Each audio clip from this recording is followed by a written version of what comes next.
Jai Jai Shri Chaitanya Jaya Nityananda. Jai Jai Shri Chaitanya Jaya Nityananda. Jai Advaita Chandra Jaya Gora Bhakta Vrinda.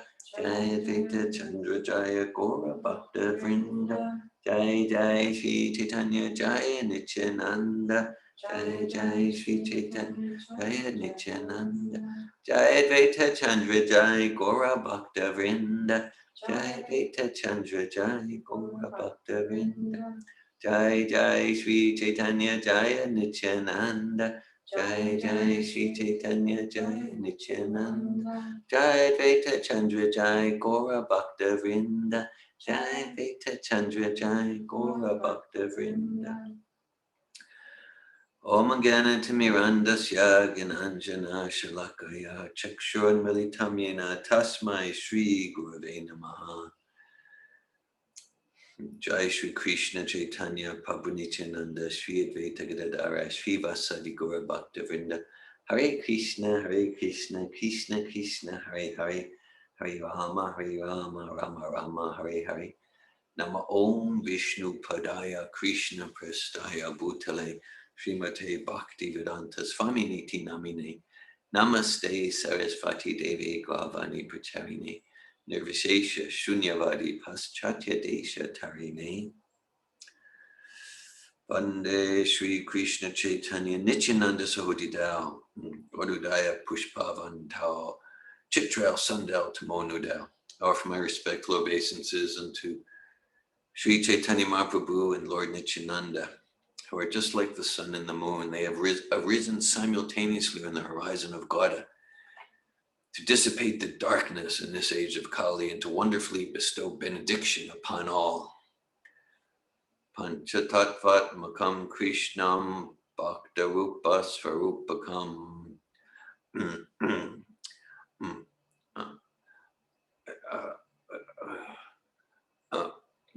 Jayatam surtal pangor mamamanda manter gati matsarvasva padam bujal Radha Madana Mona.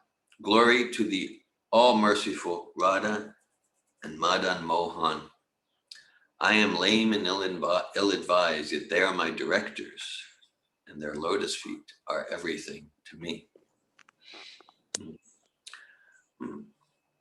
In a temple of jewels in a forest of Vrindavan, beneath the desired tree, Sri Sri Radha and Govinda, served by their most confidential associates, sit upon an effulgent throne.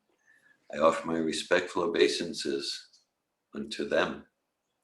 Shriman Rasa Rasarambi Vamsivata Tatastita Karshan Venu Staner Gopir Gopinata Shri Stunam.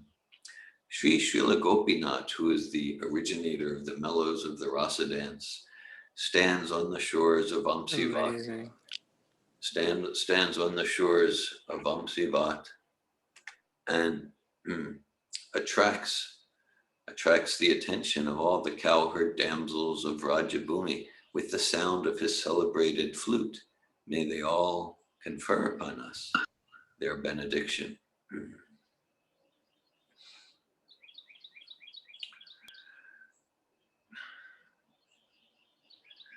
So today is the anniversary of the appearance of Sri Advaita Acarya. Hare Krishna, Sri Advaita Acarya. He's a member of the Pancha Tattva. Pancha means five and Tattva means truth. 5 truths. So that's a whole discussion. 5 truths. So when we, Prabhupada recommended before chanting Hare Krishna Mahamantra, we chant the Panchatattva Mahamantra. Jai Shri Krishna Chaitanya Prabhu Nityananda Shri Advaita Gadadara Shri Vasadi Gaura Bhakta Vrinda. And so Shri Advaita, a member of the Panchatattva. And so he's described extensively in various ways in Sri Chaitanya Charitamrita. This is the 17-volume edition, golden covers, given to us by Srila Prabhupada. And this is a book revealed to us by Krishnadas Kaviraj Goswami about 500 years ago. And just some bit. So we're going to read a bit from Chaitanya Charitamrita. This morning before Japa, we read from the Adi Lila, the 13th chapter of the Adi Lila of Chaitanya Charitamrita. And there it's described that before the appearance of Lord Chaitanya, Advaita Acarya, who's senior to Lord Chaitanya, well, okay, in his home in Shantipur, in Advaita Acharya's home in Shantipur, devotees who appeared before Lord Chaitanya, they would gather in Advaita Acharya's home, and what would they do? They would do Hare Krishna Mahamantra Kirtan, and they would read, recite, and discuss Bhagavad Gita and Srimad Bhagavatam. That's what they were doing. And a devotee is called Paradukaduki, which means a devotee is completely self-satisfied and he feels pain that others are suffering. It's empathy, it's compassion. This is the heart of a Vaishnava, Paradukaduki. I'm feeling your pain is my pain. And a devotee also has knowledge of how to relieve people from their suffering. So Advaita Acharya, though he was in ecstasy, having programs every day in his home, Bhagavad Gita, Srimad Bhagavatam, Prashadam, Kirtan, still he was feeling so much suffering and pain at how like practically everyone in the world was suffering in ignorance and creating so much misery for themselves due to ignorance. So as a result,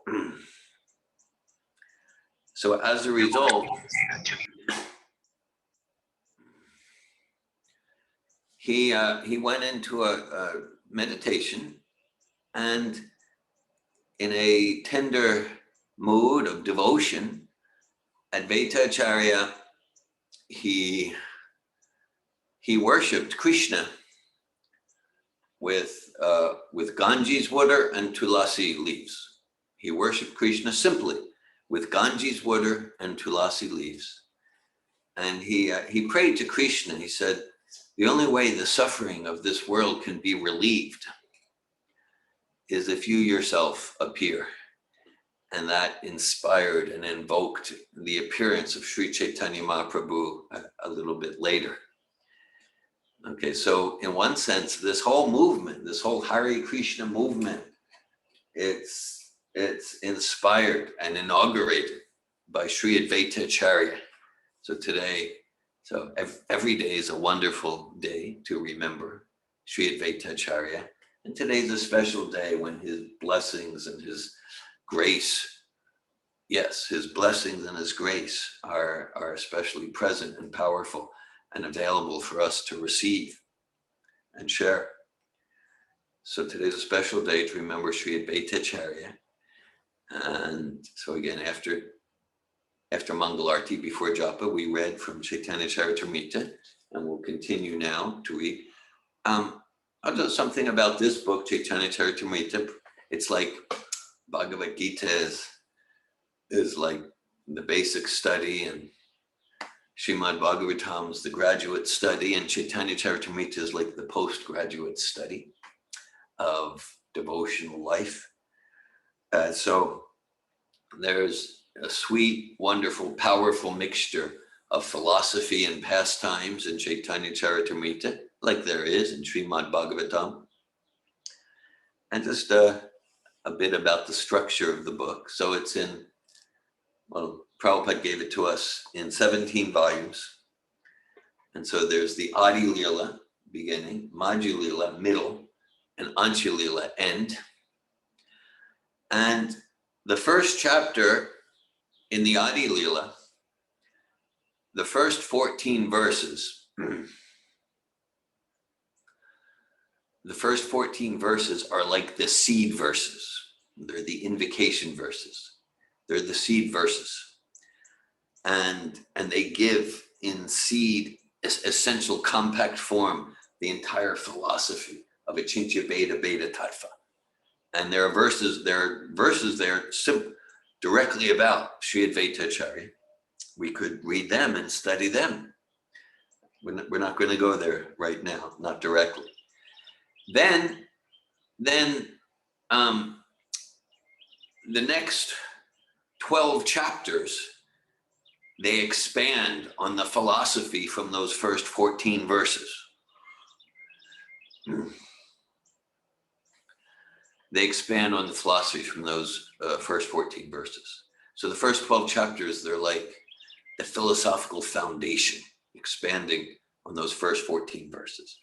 Then, starting with chapter 13 of the Adi-lila, 13 through 17, and then the Madhya-lila and Antya-lila, they continue to expand through describing the wonderful pastimes of Lord Chaitanya and his close associates like Advaita Acarya, Panchatattvatmakam Krishnam, Bhaktarupa Srupakam, Bhaktavataram Bhaktakyam, Namami Bhakta Shaktikam. Okay. That verse describes Sri Advaita Acarya, Lord Nityananda, Gadadhar Pandit, Srivas Thakur, Lord Chaitanya. So we're going to read from chapter 3 of the Madhya-lila. This chapter is entitled Lord Sri Chaitanya Mahaprabhu's Stay at the House of Advaita Acarya. So we'll read at least some of the chapter. I'm sure we won't get to all of it. Some of these chapters have hundreds of verses like that, but we'll read some. And so the scene here is Lord Chaitanya at 24 years old. He took sannyas. He committed to the renounced order in order to expand his mission of spreading Krishna consciousness. And then, so he's leaving his home in Navadvip, and he thinks he's going to Vrindavan. That's the thing. Things get tricky here. You would think he's the Supreme Personality of Godhead, that he wouldn't be deterred. There would be no obstacles. But Advaita Acarya put obstacles in his way. So let's hear where we're going. Okay, so text 1. After accepting the sannyas order of life, Lord Chaitanya Mahaprabhu, out of intense love for Krishna, wanted to go to Vrindavan. But apparently by mistake, he wandered in the Radhadesh.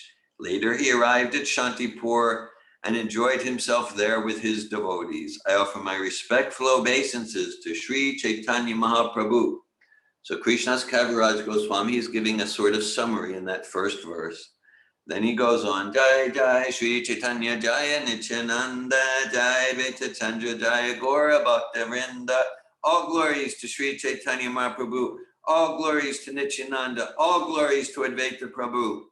And all glories to the devotees of Lord Chaitanya, headed by Srivas.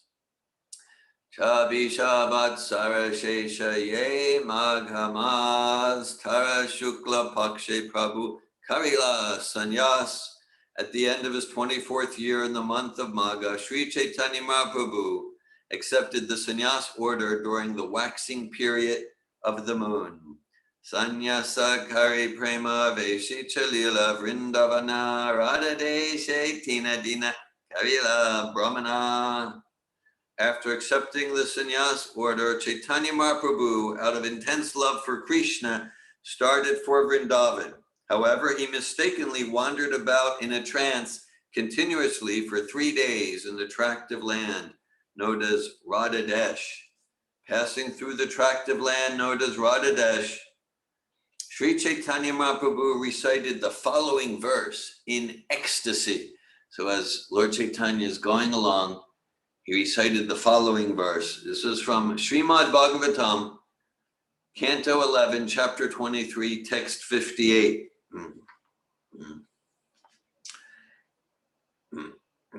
Itam sa astaya paratmanishtam madhyasitam purvatamer mahadbi aham tarishami duranta param tamo mukundan grini shevayaiva.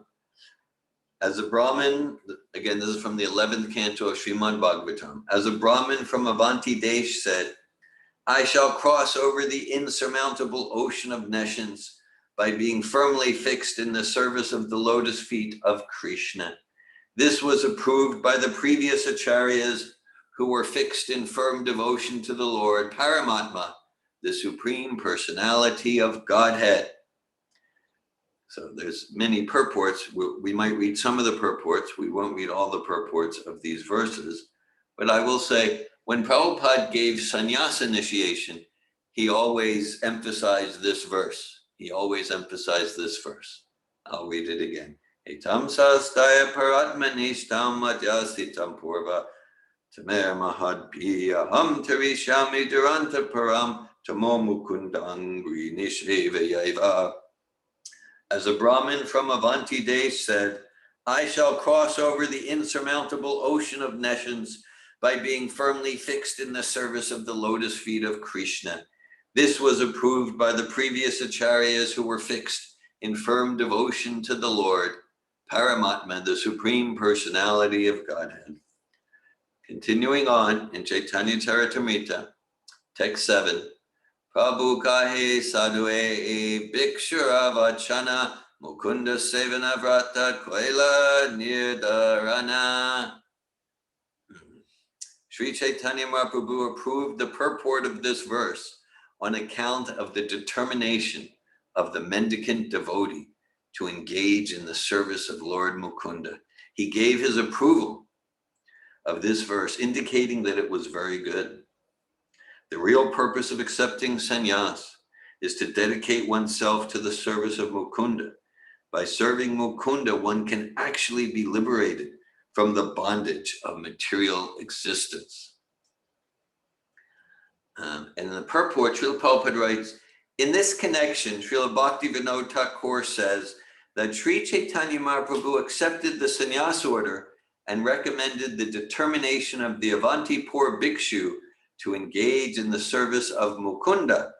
He accepted the Brahmin's version due to his determination to serve Mukunda. The sannyasi dress is actually an attraction for material formality.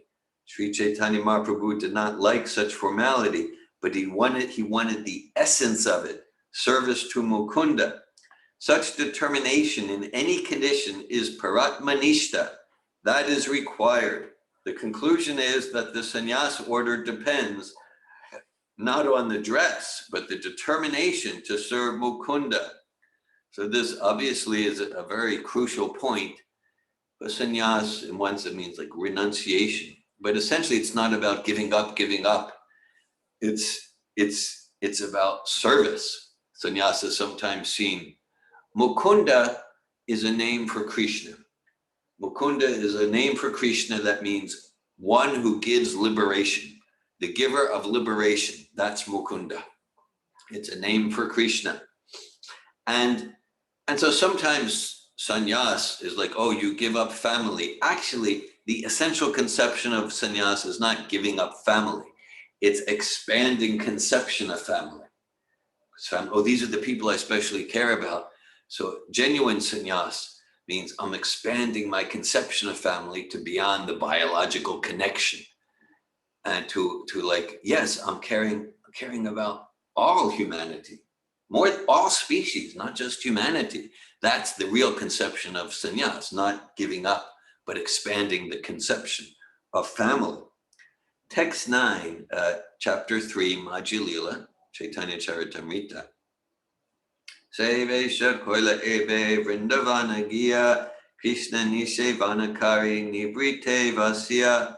After accepting the sannyas order, Sri Chaitanya Mahaprabhu decided to go to Vrindavan and engage himself wholly and solely in the service of Mukunda in a solitary place. So this was Lord Chaitanya's plan, to serve Mukunda in a solitary place in Vrindavan. It didn't work out that way, as we'll see as the chapter goes on. Anyhow, as Sri Chaitanya Mahaprabhu was en route to Vrindavan, all the ecstatic symptoms became manifest, and he did not know in which direction he was going, nor did he know whether it was day or night. When Sri Chaitanya Mahaprabhu went toward Vrindavan, Nityananda Prabhu Chandrasekhar and Prabhu Mukunda followed him. Ye Prabhu deke se loka prema veshe haribali kande dukkha shoka.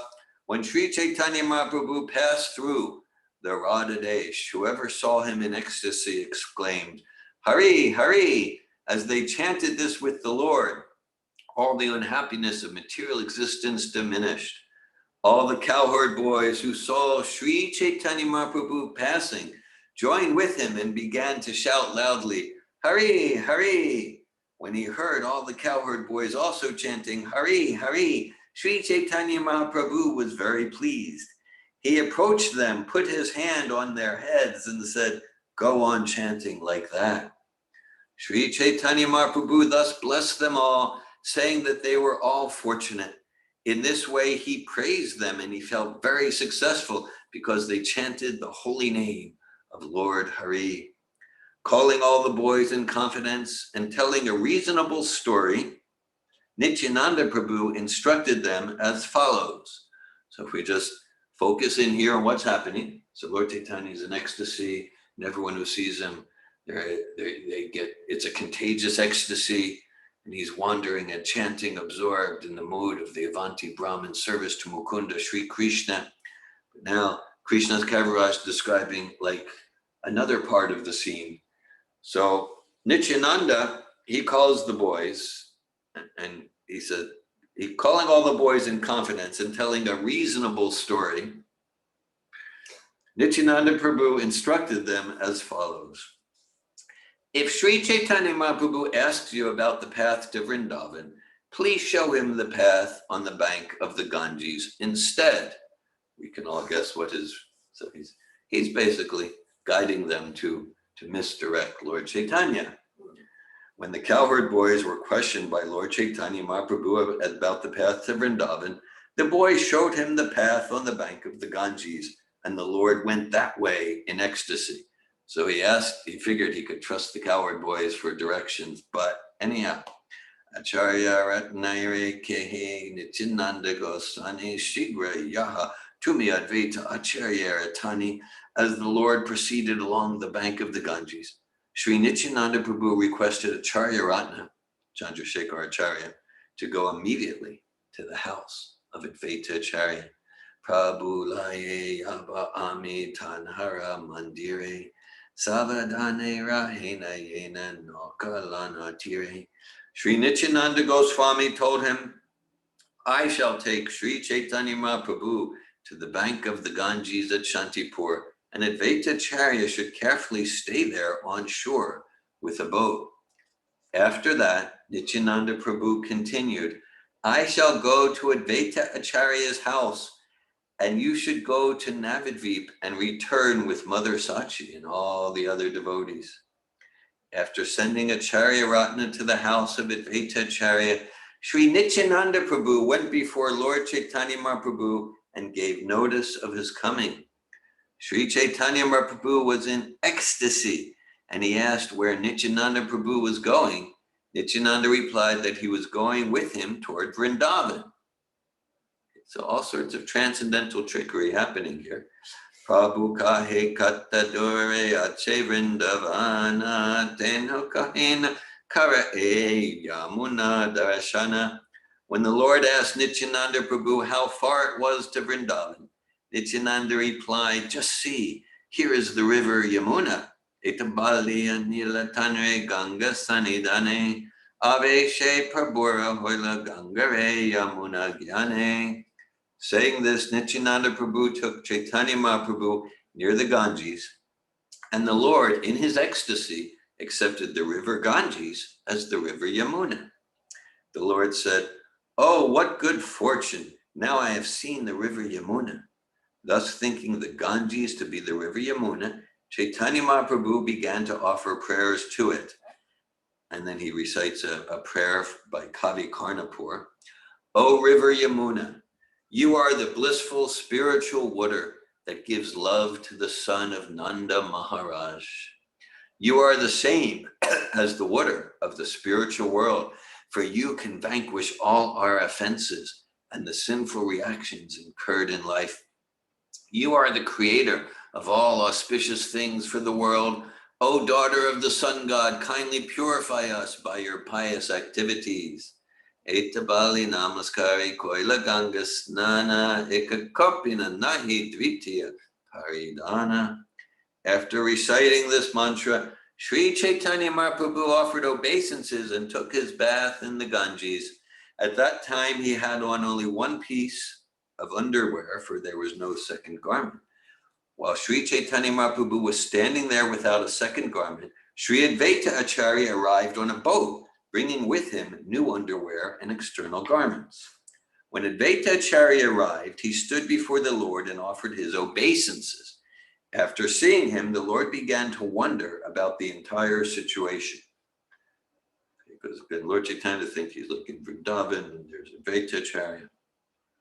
Still in his ecstasy, the Lord began asking Advaita Acharya, why did you come here? How did you know that I was in Vrindavan? Acharya kahe tumi yahan sei Vrindavan, mora bhagya ganga tire tomara agamana. Advaita Acharya disclosed the whole situation, telling Sri Chaitanya Mahaprabhu, wherever you are, that is Vrindavan. Now it is my great fortune that you have come to the bank of the Ganges. Sri Chaitanya Mahaprabhu then said, Nityananda has cheated me. He has brought me to the bank of the Ganges and told me that it was the Yamuna.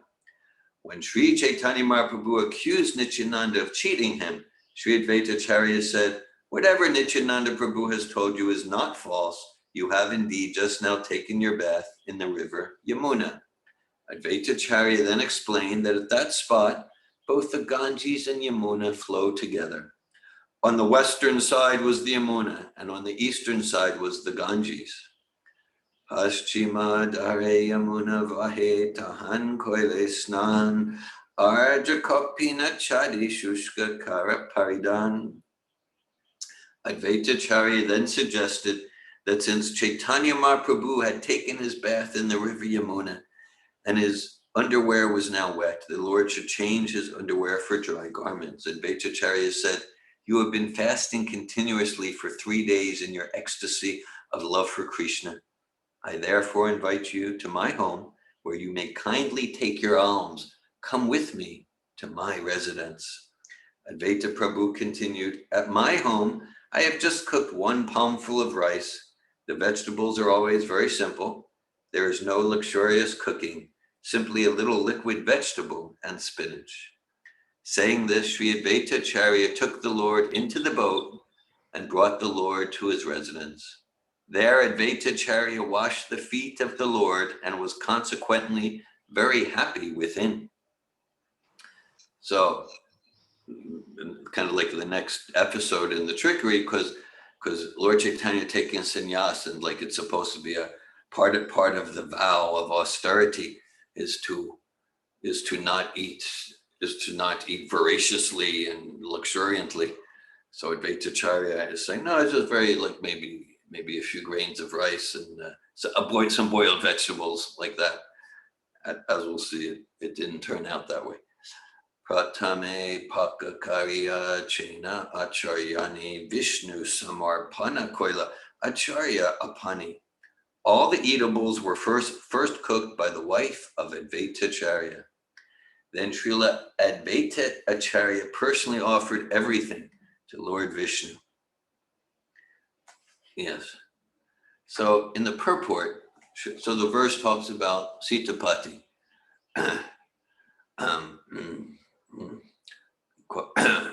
Korodoya Sitapati, Advaita Gosai, Sitapati. So Advaita Acharya, one of his names is Sitapati, the husband of Sita. So Prabhupada writes, this is the ideal householder's life. The husband and wife live together, and the husband works very hard to secure paraphernalia for worshiping Lord Vishnu. The wife at home cooks a variety of foodstuffs for Lord Vishnu, and the husband offers it to the deity. After that, arti is performed, and the prasad is distributed amongst family members and guests. According to the Vedic principles, there must always be a guest in the householder's house. In my childhood, I have actually seen my father receive not less than 4 guests every day. And in those days, my father's income was not very great. Nonetheless, there was no difficulty in offering prasad to at least 4 guests every day. According to Vedic principles, a householder before taking lunch should go outside and shout very loudly to see if there's anyone without food. In this way, he invites people to take prasad. If someone comes, the householder offers him prasad, and if there is not much left, he should offer his own portion to the guest. If no one responds to his call, the householder can accept his own lunch. Thus, the householder's life is also a kind of austerity. Because of this, the householder's life is called the Grahastha Ashram. Although a person may live with his wife and children happily in Krishna consciousness, he also observes the regulative principles followed in any temple. If there is no Krishna consciousness, the householder's abode is called a Griyamedi's house. Householders in Krishna consciousness are actually grahastas, that is, those living in the ashram with their families and children. Sri Advaita Prabhu was an ideal grahasta, and his house was the ideal grahasta ashram. Tina Tani Bhogabada Ila Samakari Krishnara Bhogabada Ila Datu Patropari. All the prepared foods were divided into three equal parts. One part was arranged on a metal plate for offering to Lord Krishna. Of the three divisions, one was arranged on a metal plate and the other two were arranged on plantain leaves. These leaves were not bifurcated, and they were taken from a banana tree that held at least 32 bunches of bananas. The two plates were filled very nicely with the kinds of food described below. The cooked rice was a stack of very fine grains nicely cooked, and in the middle was yellow butter clarified from the milk of cows.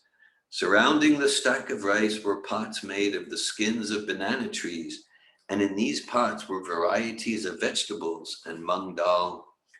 Among the cooked vegetables were patolas, squash, manakachu, and a salad made with pieces of ginger and various types of spinach. There was sukta, bitter melon, mixed with all kinds of vegetables, defying the taste of nectar. There were 5 types of bitter and pungent suktas. Amongst the various vegetables were newly grown leaves of nimba trees fried with eggplant. The fruit known as patola was fried with pulabadi, a kind of dal preparation first mashed and then dried in the sun. There was also a preparation known as kushmandamana chaki. Prabhupada writes in his purport, "We request our editors of cookbooks to add all these nice preparations described by the experienced author, Srila Kaviraj Goswami." Text 48, the preparation made with coconut pulp mixed with curd and rock candy was very sweet.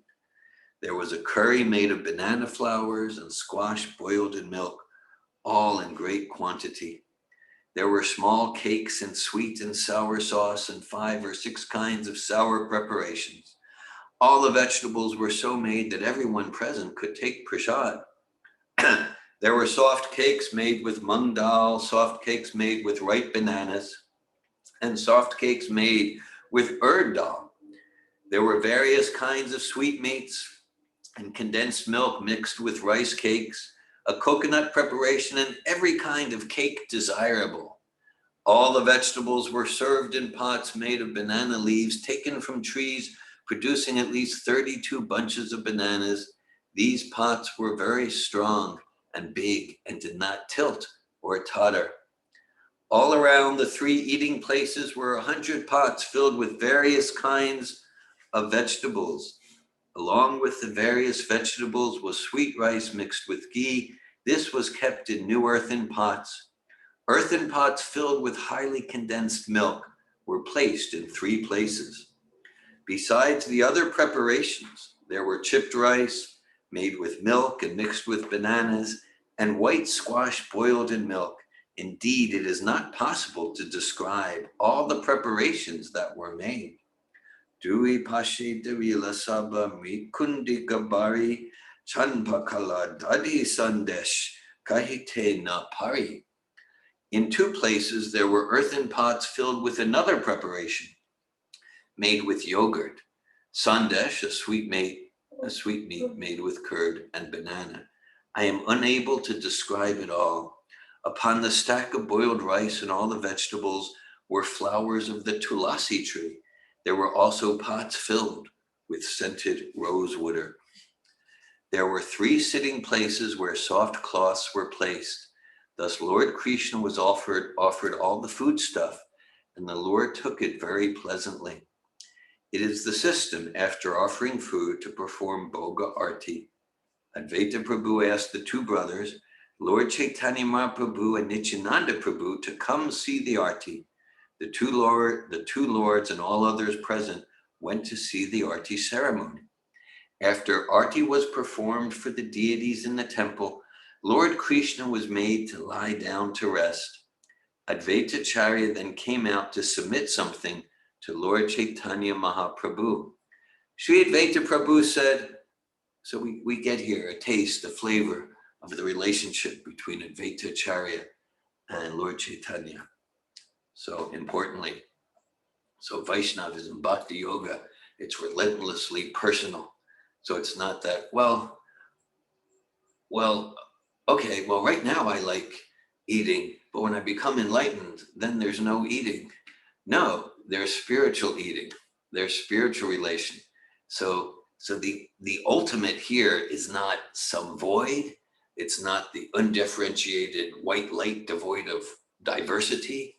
No, it's spiritual diversity, color and food and dancing and chanting and individuality. Sri Advaita Prabhu said, my dear lords, kindly enter this room. The 2 brothers, Chaitanya Mahaprabhu and Nityananda Prabhu, then came forward to take the prasad. Mukunda Haridas, Dui Prabhu Boilaila, Yoda Hatte Dui Jana Kahite Lagila. When Lord Sri Chaitanya Mahaprabhu and Nityananda Prabhu went to accept the prasad, they both called Mukunda and Haridas to come with them. However, Mukunda and Haridas, both with folded hands, spoke as follows.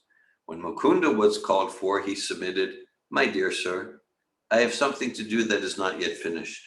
Later I shall accept the prasad, so you 2 Prabhus should now please enter the room.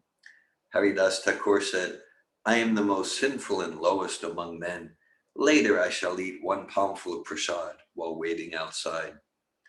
Advaita Acharya took Lord Nityananda Prabhu and Lord Chaitanya Mahaprabhu within the room, and the 2 lords saw the arrangement of the prasad. Sri Chaitanya Mahaprabhu was especially very much pleased. Purport. Sri Chaitanya Mahaprabhu was pleased because he saw how nicely so many varieties of food were prepared for Krishna. Actually, all kinds of prasad are prepared for Krishna, not for the people, but the devotees partake of prasad with great pleasure.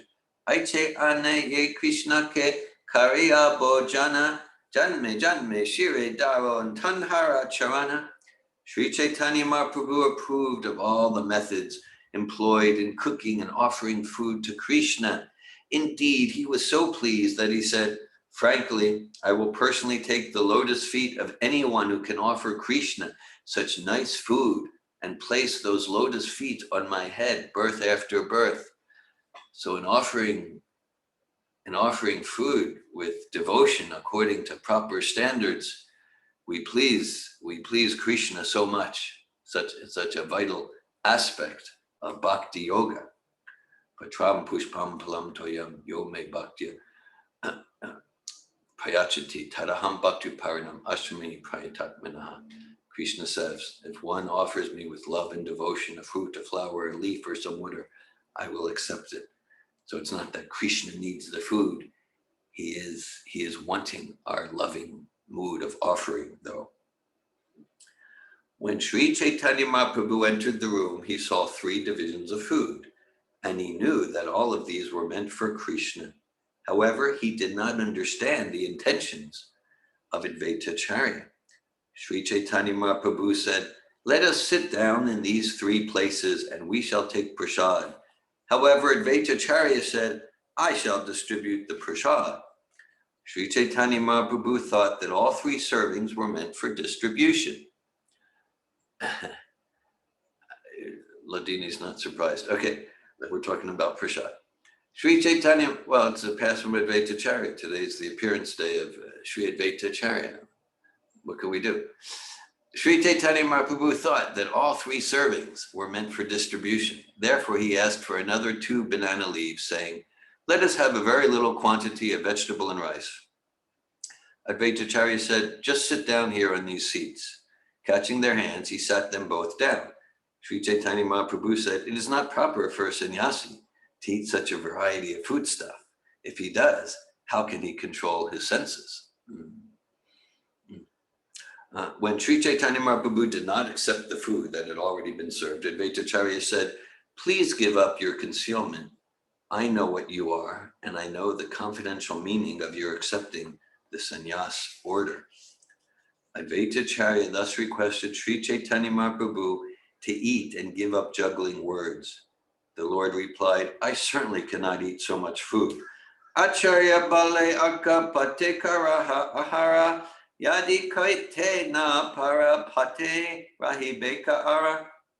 Advaita Acharya then requested the Lord to simply accept the prasad without pretense. If he could not eat it all, the balance could be left on the plate. Sri Chaitanya Mahaprabhu said, "I will not be able to eat so much food, and it is not the duty of a sannyasi to leave remnants." Acharya bale nila chaleka o chayana bara ekabare anaka o shata shata bara. In this connection, Advaita Acharya referred to Chaitanya Mahaprabhu's eating at Jagannath Puri. Lord Jagannath and Sri Chaitanya Mahaprabhu are identical. Advaita Acharya pointed out that at Jagannath Puri, Chaitanya Mahaprabhu ate 54 times, and each time he ate many hundreds of pots of food. Fact. So Lord Chaitanya and Jagannath are non-different. And so at the great temple at Jagannath Puri, there are 54 offerings per day, each one just sufficient to serve hundreds, maybe thousands of people. And Jagannath consumes them all. So Lord Chaitanya is saying, I will only have a palmful of rice and some boiled vegetables. I cannot eat more than that. So Advaita Acharya is saying, come on, let's stop the pretense here. I know who you are. Sri Advaita Acharya said, the amount of food that 3 people can eat does not constitute even a morsel for you. In proportion to that, these edibles are not even 5 morsels of food for you. Advaita Acharya continued, by my great fortune, you have just come to my home. Please do not juggle words. Just begin eating and do not talk. Upon saying this, Advaita Acharya supplied water to the 2 lords so that they could wash their hands. The 2 lords then sat down and, smiling, began to eat the prasad. Nityananda kahe kailuntina upavaz aji parana karite chila bada asa. Nityananda Prabhu said, I have undergone fasting for 3 days continuously. Today I hoped to break my fast. So Nityananda, so Lord Chaitanya is like, oh, I cannot eat so much. And Nityananda's like, disappointedly, I thought there was going to be like, some meal today. Although Sri Chaitanya Mahaprabhu was thinking that the quantity of food was enormous, Nityananda Prabhu, on the contrary, thought it not even a morsel. He had been fasting for 3 days and had greatly hoped to break fast on that day. Indeed, he said, although I am invited to eat by Advaita Acharya, today is also a fast. So small a quantity of foodstuffs will not even fill half of my belly. Advaita Acharya replied, Sir, you are a mendicant traveling on pilgrimages. Sometimes you eat fruits and roots, and sometimes you simply go on fasting. I am a poor Brahmin, and you have come to my home. Please be satisfied with whatever little foodstuff you have received and give up your greedy mentality. So these are 2 members of the Panchatattva beginning to go at it with each other. Lord Nityananda Prabhu replied, whatever I may be, you have invited me.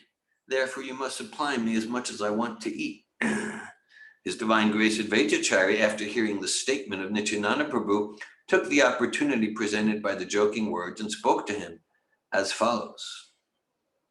Advaita Acharya said, you are a reject Paramahamsa, and you have accepted the renounced order of life just to fill up your belly. I can understand that your business is to give trouble, to Brahmins.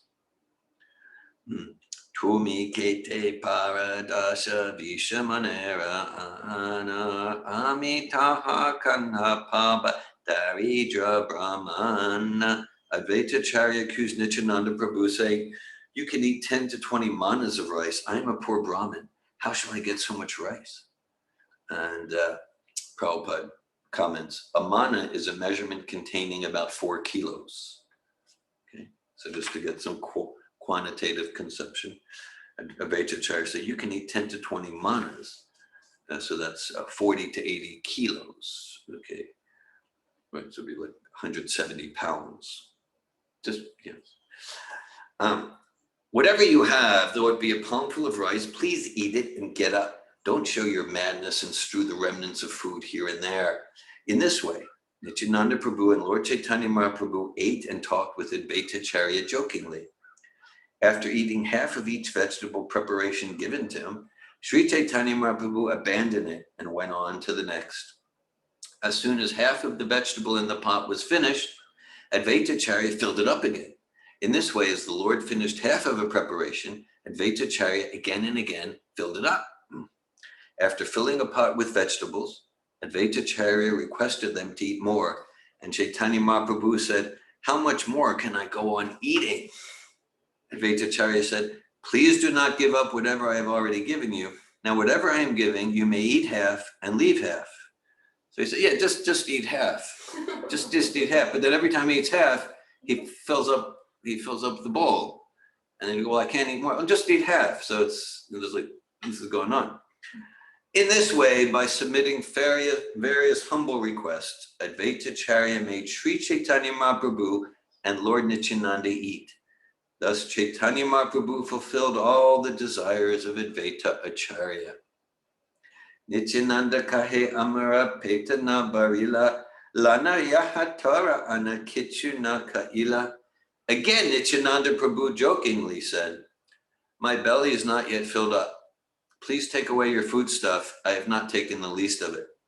After saying this, Nityananda Prabhu took a handful of rice and threw it on the floor in front of him as if he were angry. So we're getting into food fights here. Yeah, you wouldn't think, but here it is in this transcendental literature. When 2 or 4 pieces of the thrown rice touched his body, Advaita Acharya began to dance in various ways with the rice still stuck to his body. Avadutera jutala gila murange paramapavicha more koila edange. When the rice thrown by Nityananda Prabhu touched his body, Advaita Acharya thought himself purified by the touch of remnants thrown by Paramahamsa Nityananda. Therefore, he began dancing. Purport by Srila Prabhupada. The word avaduta refers to one above all rules and regulations. Sometimes, not observing all the rules and regulations of a sannyasi, Nityananda Prabhu exhibited the behavior of a mad avaduta. He threw the remnants of food on the ground, and some of these remnants touched the body of Advaita Acharya. Advaita Acharya accepted this happily because he presented himself as a member of the community of Smarta Brahmins. By touching the remnants of food thrown by Nityananda Prabhu, Advaita Acharya immediately felt himself purified of all Smarta contamination. Smarta means those who are like, they're Brahmins, by birth, but like they're really into following the rules and regulations, but missing the essence of the love and the devotion, following all the rules and regulations. So, it's quite a violation of the rules and regulations to take sacred prasadam and throw it on the ground and to hit Advaita Acharya. It's quite a violation. So we want to practice following the rules and regulations to come to a place of spontaneous devotion. We don't want to imitate Lord Nityananda in this regard. And so Srila Rupa Goswami describes Atyahara Prayashascha Prajapo Niyamagraha, that in practicing devotional service, there are some states of mind and some habits that are helpful and some that get in the way. 2 of them that get in the way, both described by the word niyamagraha. One is to whimsically neglect rules and regulations that can be helpful. And 2 is to blindly follow rules and regulations without seeing the purpose behind them. So they're both discouraged. So Prabhupada continues, by touching the remnants of food thrown by Nityananda Prabhu, Advaita Acharya immediately felt himself purified of all smarta contamination. The remnants of food left by a pure Vaishnava are called Maha Prasad. This is completely spiritual and is identified with Lord Vishnu. Such remnants are not ordinary. The spiritual master is to be considered on the stage of Paramahamsa and beyond the jurisdiction of the Varnashram institution. The remnants of food left by the spiritual master and similar Paramahamsas or pure Vaishnavas are purifying. When an ordinary person touches prasad, his mind is purified, and his mind is raised to the status of a pure Brahmin. The behavior and statements of Advaita Acharya are meant for the understanding of ordinary people who are unaware of the strength of spiritual values, not knowing the potency of foodstuffs left by the bona fide spiritual master and pure Vaishnavas. Ture nimantranakari painu tarapala, ture jati kula nahi sahaje pagala. Advaita Acharya jokingly said, my dear Nityananda, I invited you, and indeed I have received the results. You have no fixed caste or dynasty. By nature, you are a madman. Panara samamore karibaratare jutadile viprabali bayana karile. To make me a madman like yourself, you have thrown the remnants of your food at me. You did not even fear the fact that I am a Brahmin. Nityananda Prabhu replied, these are the remnants of food left by Lord Krishna. If you take them to be ordinary remnants, you have committed an offense. Srila Nityananda Prabhu continued, if you invite at least 100 sannyasis to your home and feed them sumptuously, your offense will be nullified. Advaita Acharya replied, I shall never again invite another sannyasi, for it is a sannyasi who has spoiled all my Brahminical Smriti regulations. After this, Advaita Acharya made the lords wash their hands and mouths. He then took them to a nice bed and made them lie down to take rest. Sri Advaita Acharya fed the two lords cloves with cardamom mixed with tulasi flowers. Thus there was a good flavor within their mouths. Sukundi chandane lipta koila kalevara sukundi pushpamala anidilaridaya upara. Sri Advaita Acharya then smeared the bodies of the lords with sandalwood pulp and then placed very fragrant flower garlands on their chests. When the Lord lay down on the bed, Advaita Acharya wanted to massage his legs, but the Lord was very hesitant and spoke as follows to Advaita Acharya. Sri Chaitanya Mahaprabhu said, Advaita Acharya, you have made me dance in various ways. Now give up this practice, go with Mukunda and Haridas and accept your lunch. In the purport, Srila Prabhupada writes, Sri Chaitanya Mahaprabhu is here telling Advaita Acharya that it is not befitting for a sannyasi to accept nice beds to lie on, or to chew cloves and cardamom and have his body smeared with sandalwood pulp. Nor is it befitting for him to accept fragrant garlands and have his legs massaged by a pure Vaishnava. Quote, you have already made me dance according to your vow, Chaitanya Mahaprabhu said.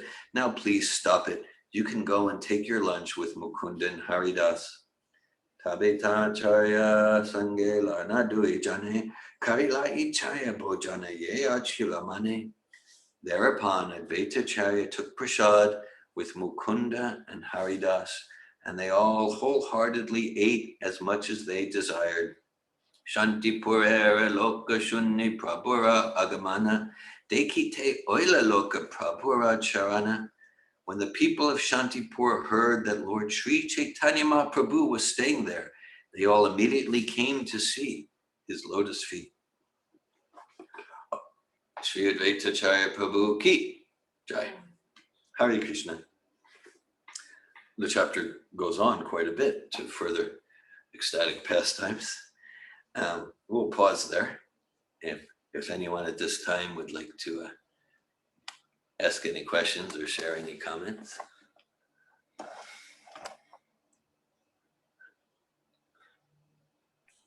Hello? Dhira Brahmaprabhu.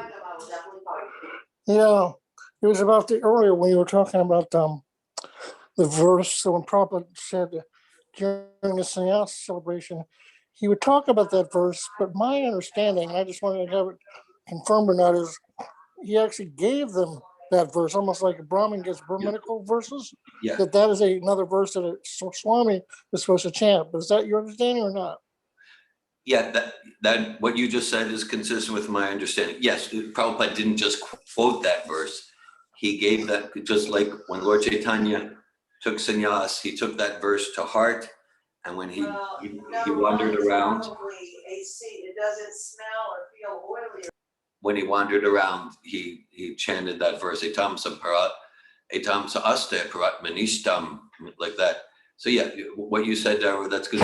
He would give the newly initiated sannyasis that verse to chant. Yes, that is my understanding. Correct. Something they would chant every day for 5 minutes, or just one time per day, or what? You got some sound in the background going on. Yeah, the details, I don't know. We could ask. There you go. We could ask some sannyasis who were initiated by Prabhupada, but the details of what Prabhupada, like we know, like for Hare Krishna Maha Mantra at first initiation, one commits to chant 16 rounds per day. At second initiation, one chants the 7 Gayatri mantras 3 times per day, like that. So yeah, Prabhupada gave them that sannyas verse from the Avanti Brahmin, and what the specific instructions are, I don't know. Thank you. Hare Krishna.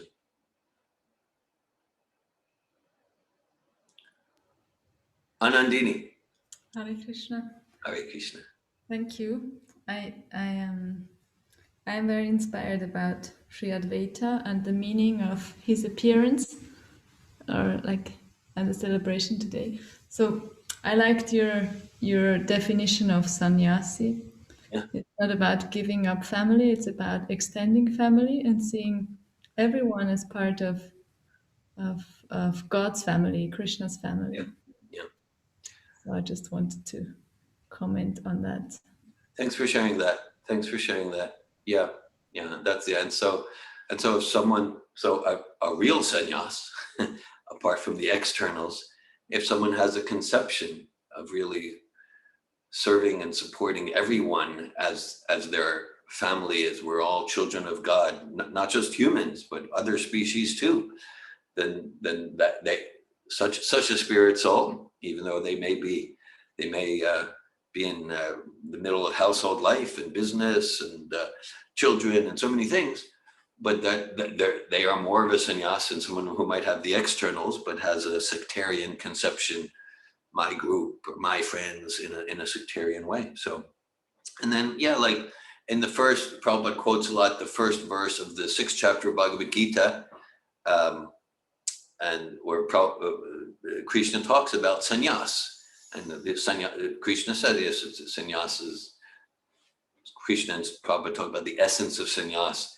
is to really be dedicated to serving all spirit souls, to come out of conditioning, to develop their devotion to God, and then naturally one is renouncing the greed and lust and envy of material life. Thank you, Anandini. Thanks for sharing that. I see there are some chats. Maybe I don't know. Okay, we got smiling face from Jim. How is it that I'm not surprised? Yeah, you have the prasadam. Okay, thank you. Yeah, thank you, Hare Krishna. Any other comments or questions? Kim. Sorry, I couldn't get myself unmuted. Yes, what you're reading, the whole thing was wonderful, but I loved the part where they were saying that a Vaishnav, I forget what, but in Vedic society, a householder would invite somebody to the meal, every meal, I guess. I mean, that was amazing. I'd never heard that. And did you say that Prabhupada said his father did it every night and would have 4 guests? Is that what you said? Yeah, it's what I said. I was just reading. Yeah. I was Oh reading. yeah, that was wonderful. I never heard that. It's really beautiful. It's just interesting, you know. I never heard it, and I mean, I'm sure it's been there, and I missed it. So I just want to think about how to kind of incorporate that mood into my life. You know, just really pretty. So that's on my comment. Or my yeah. Thank you. Thank you, Kim. I appreciate how you moved.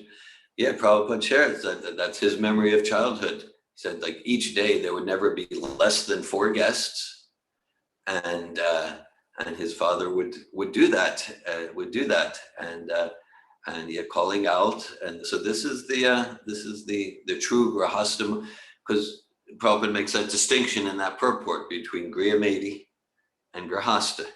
Griyamedi is household life. I own a house, and it's dedicated to my sense gratification. Grahasta, it's truly an ashram.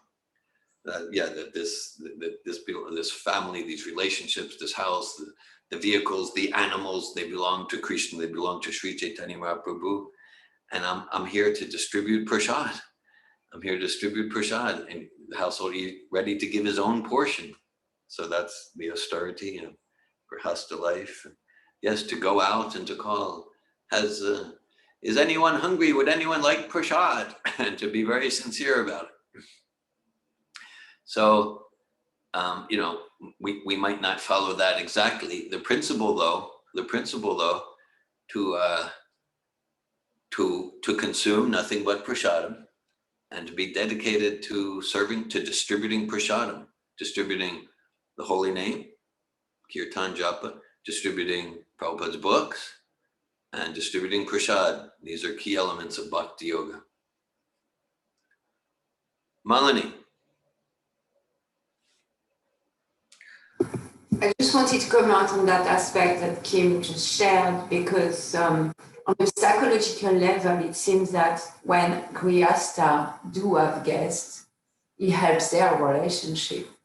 You know, in Kali Yoga, marital relationship are so difficult that people quarrel over nothing. It's Bhagavatam says that. And when that principle is followed, then he divert the energy towards the guest, and then he creates a better relationship in the Grihastha ashram. But just it's a perk. Yeah, it's a wonderful byproduct to enhance relationship, to be in that truly gracious serving mood of serving guests. Thank you, Malini. Thanks for that. Hare Krishna. This is Ladini. Can you hear me? Yes. Okay. Well, I have complete opposite experience in my relationship with Yogeshwara. Like when we are with no guests, we have quite smooth relationship, and when we have guests, we fight. So that's completely opposite of my experience, what you just said, Malini. I hear that, Ladini. Yeah. Well, it seems like it's like Prabhupada used the word austerity. It's like a stretch. It's like a stretch to suppress our egos, all family members suppressing their egos to do that service. And and I know, like, if we're not successful, then it can be like high tension to host a program. Thanks for sharing, Ladini. Paramparadas.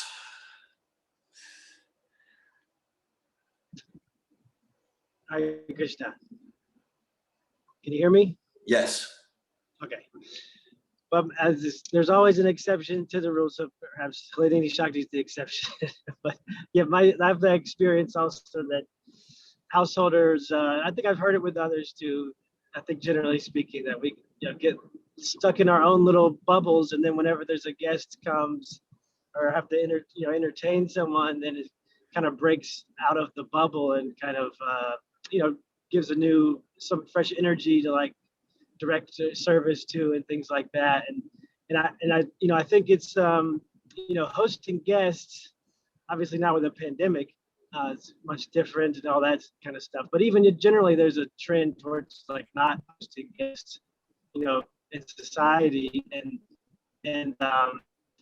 you know, in Vedic, what to speak of Vedic culture, this idea of hosting guests, which is in traditional society, you know, at large. I know in the Southern culture, you know, there's a concept of company. When company's coming, you know, you have company, and that could just happen at the drop of a hat. You know, that company could show up, and then you need to host and entertain them.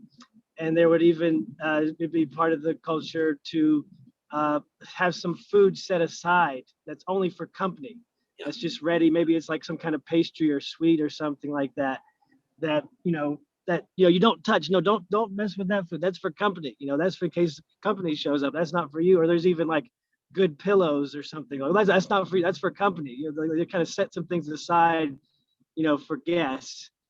But yeah, so so that was a much more common occurrence. I think, you know, universally speaking, just to have guests sometimes unannounced, and because there wasn't really a way to announce guests, because they're, you know, phone, or, you know, it's hard to say, okay, I'm coming over. People just showed up.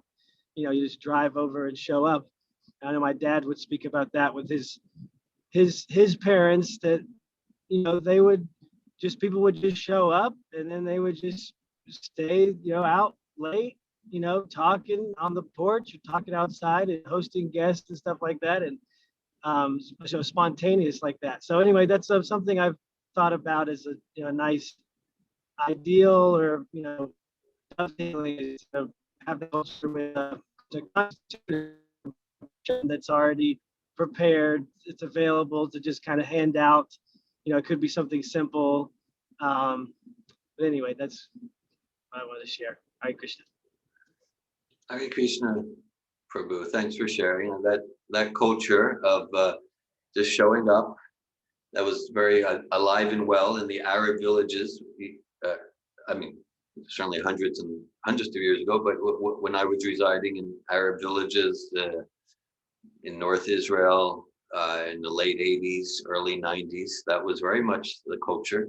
That's why the idea of, like, we would go with books and like that, and we would just show it was like natural. Oh, come on in. Very, very gracious hospitality. It was definitely an integral aspect of the culture. Guests just showing up and being prepared, whatever's going on in the household. Fainin. Hi, Hare Krishna. I wanted to say two things. One is an appreciation. I appreciated listening to the reading today and noticing how in the, as you call it, transcendental trickery, I find myself more able to take it with lightness rather than like, why are they behaving like children, like all judgments. So I was appreciating the lighthearted and the playfulness that was being depicted in the reading. And I also appreciate the cultural naming, like Parampara saying about it's a cultural, like in the southern. I can say growing up in Sudan, it's again similar. There was always, and it still is that way. And then there's something that sits for me a little bit with a curiosity is, well, how to, like, there's something about like the going out and calling with every meal, like that's 3 times a day. There's a structure to it. There's a reminder to share, whether it's the prasadam, whether it's Prabhupada's books, or like basically the spirit of the movement. And I get it. Like if I walk out my door and say, "Who wants prasadam?" Well, I might get too many, or people look at me a bit strangely. But part of me is curious how to bring that into more a like as part of everyday life, that it's not something that's just, okay, we build up to this on a weekend, or we build up to having a guest over on this point, or we build up to something where this is just a way of living that with each meal, just as we offer it, then we also find a way to support somebody in their spiritual process, whether it's feeding them or providing them with literature or whatever it is. So yeah, so just like appreciating that it was so regular, and that's what's been removed from current life. So anyway, that's some of my train of thoughts I wanted to share. Thanks for sharing. Thanks for sharing, Faye. And I'm hearing like, yeah, like compared to maybe years or even months ago, you're appreciating these humorous pastimes and acting in childlike, even childish ways. You're appreciating it's not, at least not as disturbing, and you're appreciating, like, because the principle is everything in this world has its pure counterhole in spiritual pastimes, and so when some of the more avaduta, outside of rules and regulations, pastimes are revealed, then yeah, if we apply our mundane conception, go, well, this is just childish, this is rude, this is not respectful. And then as we hear and we absorb ourselves more and more in these vibrations, in these pastimes, we develop an appreciation. Oh, these are completely phenomenal, transcendental pastimes. And this is the origin of humor. This is the origin of joking, tricking behavior, and it's all pure. And thanks for sharing. And then, yeah, so that's it. Like, as you said, like the details, we might not follow the details that Prabhupada had in his purport. At the same time, with intention to somehow or other create a true ashram, to create a true ashram that's dedicated to giving and serving. And it might mean scheduling programs regularly and inviting a few people, of course, in pandemic times, some things are adjusted, but yeah, just more and more making our process, our relationship with food, offering to Krishna, sharing, and our relationship with the place we reside. Okay, this is an ashram meant for spiritual advancement for me, and let me invite others, and just like with clear intention, be open to having it revealed how to increase that more and more as our life goes on.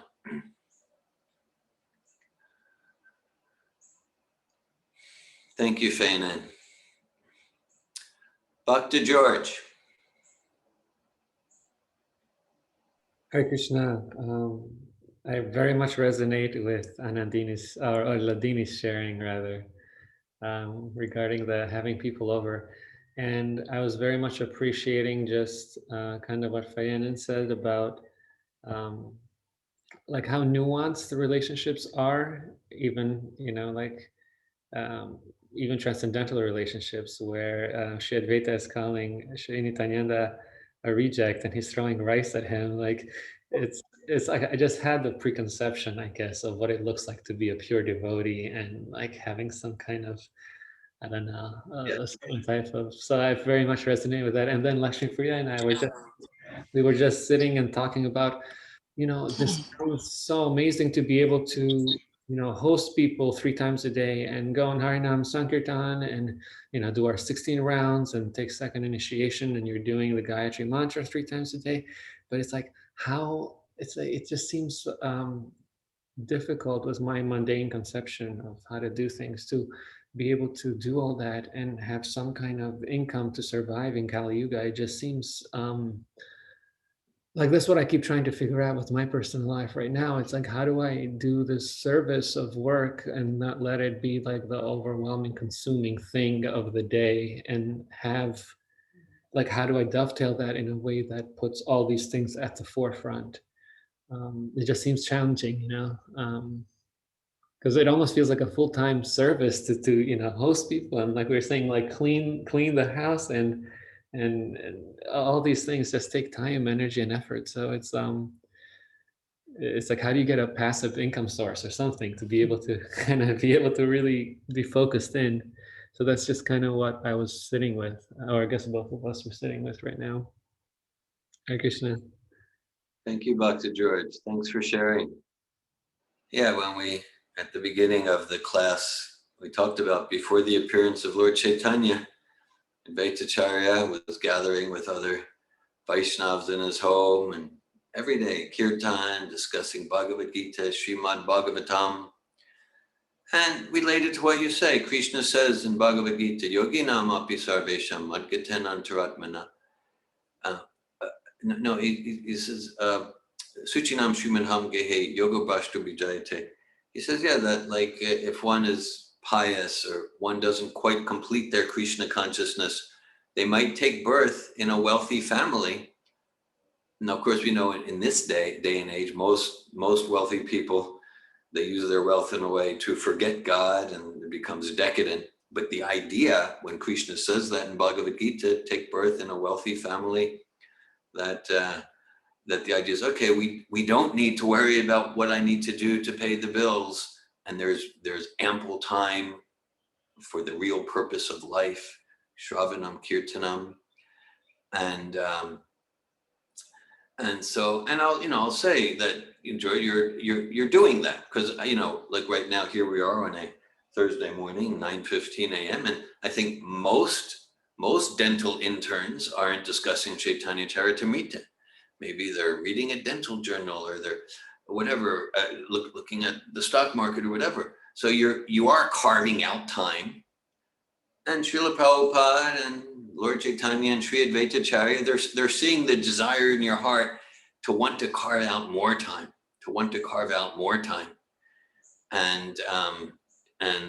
so you can be intentional that while handling all responsibilities, how to increase my hearing and chanting next month, next year, more than this year, and and then maybe you just find ways, you get revealed how to find ways, and maybe then at a later stage of life, then more and more this will be your full time. I'm looking at Lakshmi Priya in the background there. I know even during the pandemic, she was using her time to make prasadam and distribute it to homeless people in Gainesville, like that. So to find ways to increase more programs, host programs, while being responsible, for all household responsibilities, and that kind of lamentation that you're not doing more. You're endearing yourself to Prabhupada, Krishna, and Srila Advaita Acarya with that sincere desire to increase hearing and chanting and sharing. I appreciate that very much, Dhira, because it's like, maybe I don't know exactly what it looks like right now, but having the desire and the sincerity, it's like very encouraging in the sense that like Prabhupada will kind of guide me and show me. So it's nice. It's nice kind of thinking it that way. So thank you. Thank you, George. Malini, I saw your hand was up. Was nothing really big. I just wanted to share. In India also, it's so much like that. In India, as soon as a guest passes the door, the woman go to the kitchen and cook something. It's happened a few times entering a house in India, and then within half hour there is a sabji and chapatis all freshly cooked. Yeah. And then the other thing I wanted to say is that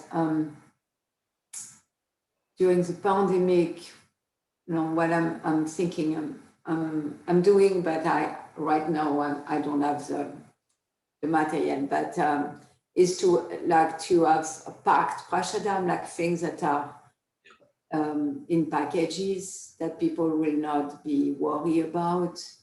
And then there is so many opportunities, people coming to deliver a package, or or store owner, or we interact with so many people, and then there is so many, at least in Gainesville, there is so many homeless, and just that consciousness of, preparing prashadam, offering prashadam, not necessarily cooking, but offering prashadam and meditating that way. I found that helpful. I found that he put me in that consciousness of being ready to distribute the mercy of the Lord in every situation. And also he put me in a consciousness of taking advantage of any possible situation too. Thank you, Melanie. Thanks for sharing. Yeah, it's a consciousness that things go from subtle to external. And with the consciousness, we cultivate that consciousness of giving, sharing, transcendental, prashadam, kirtan, philosophy, books, and then Krishna arranges more and more opportunities and gives us realization. Thanks for that. Daru Brahma. Thanks. When Kim was talking about, well, it reminded me of this famous story, and I hope that either you or Malini might be able to retell it, but it was really wonderful about the guy who had been fasting all day, and it was about time to break the fast. And then these people appear, like two, maybe a father and son, and they ask him, "Can you got any food?" And he gives whatever he's got. And then, "Thank you very much." And they go, and somebody else comes, And he's still, every time about to break his fast, he's starving practically. And then finally, like a whole family, of like nomads come by, and they take the last things he's got, as I remember. And yet he's not upset, he's not angry. And then they kind of reveal that they were demigods testing him or something like that. Is this how I recall it? You can confirm it out. And then, but then they say, this was just to prove how great a soul you are, that you want to test your own sense gratification. You're willing to give up even your own senses just to serve others. Wasn't that sort of the story or something like that? Yeah, you got it. That's a perfect pastime example. It's from the 9th canto of Srimad Bhagavatam, the pastime of King Rantidev. King Rantidev, he was a great devotee king, and just as you said, and he fasted for a year or something, Right. He was about to break his fast, but he followed the etiquette. Is anyone? And then someone showed up, and so he served his guest first. And then he goes, okay, anyone before I break the fast after a year, anyone else? And then someone else should say that, and then and as you said, it was demigods just wanting to bring out his glories. So that's a wonderful example of this exact principle. In fact, it was because he was the one who Rantidev was famous for praying something like, wasn't it that may all this people go back to heaven, but give me their reactions or something like that? Wasn't that what he's famous for? Well, I'm thinking of Vasudev Dutt in that regard, and Chaitanya. That's true. Vasudev. But what's Rantidev famous for something? What was he famous for? Well, he was famous for that charity, that charitable spirit, that he really kept nothing for himself. That's my memory of what Ranti is especially famous for. Okay. Can I add to it, because I just read it? So yes, Rantidev also, he's about to break the fast, and the man with his dogs comes, and he shares his food with the dogs also. So I want to add that. And then he's about to die by thirst, but the Chandala comes and he asks him for water, so he gives him his water. So he really is willing to die in order to feed the guest and give water to the guest, but also it doesn't matter who the guest is, because it was Chandala and the man with the dogs and so many other things. And then when Lord Shiva and Brahma appear and they say it was us and we were just wanting to show how great you are, so they offer him benediction. He can ask for anything that he desires, and he doesn't desire anything but service to Krishna, of course. So that's what he's famous for too. Wonderful. Thanks for that, for sharing freshly. You just read about King Rantidev in the 9th canto. Thanks for that, Lady. Hare Krishna. Hare Krishna. Rukmini.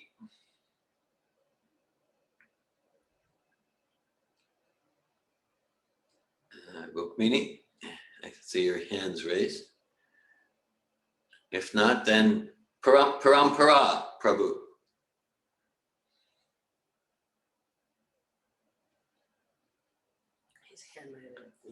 Something's not.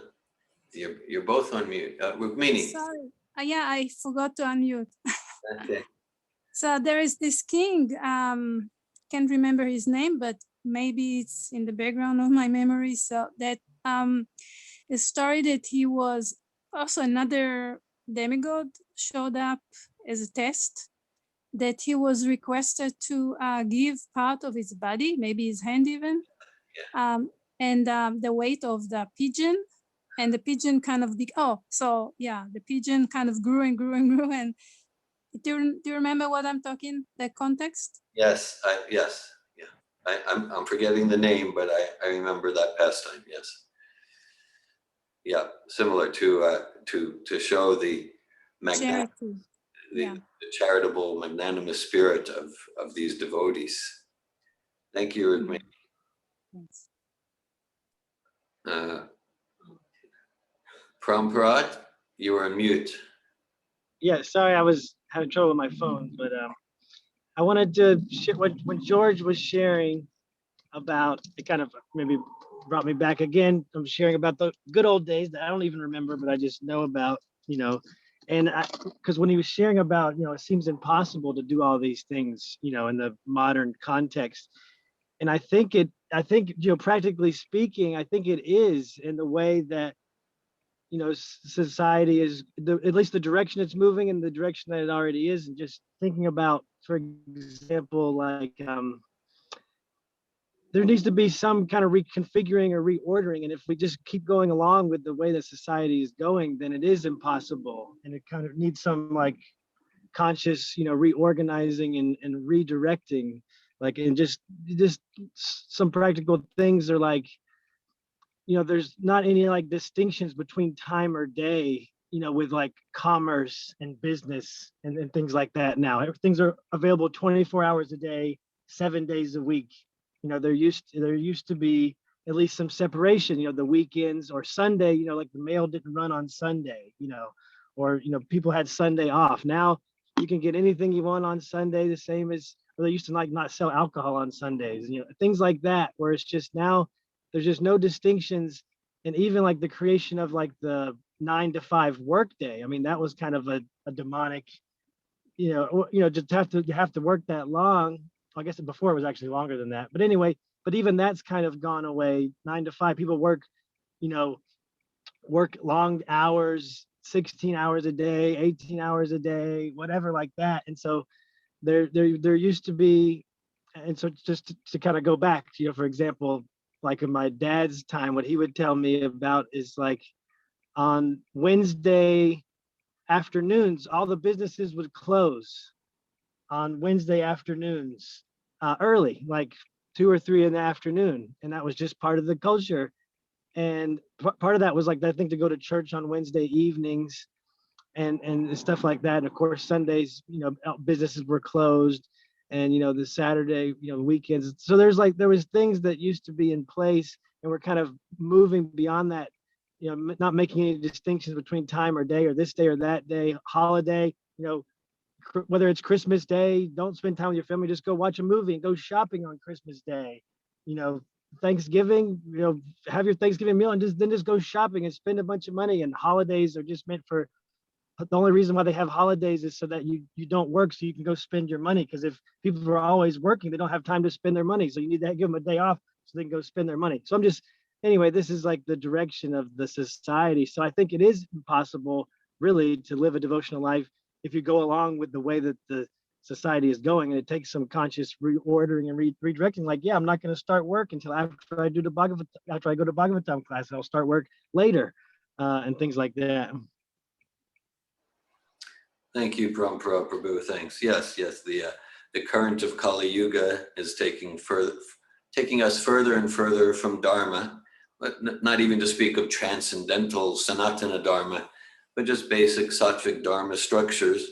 So the current of Kali Yuga is taking most people further away. And so to be dharmic, to cultivate transcendence, it means taking a stand to create that eddy in the current, to take shelter of Lord Chaitanya's movement, taking a stand like we're doing here on the appearance day of Sri Advaita Acarya, to take some time and discuss Sri Chaitanya Charitamrita. Sri Advaita Acarya Prabhu ki, Srila Prabhupada ki, Sri Chaitanya Charitamrita ki. Jai. Hare Krishna.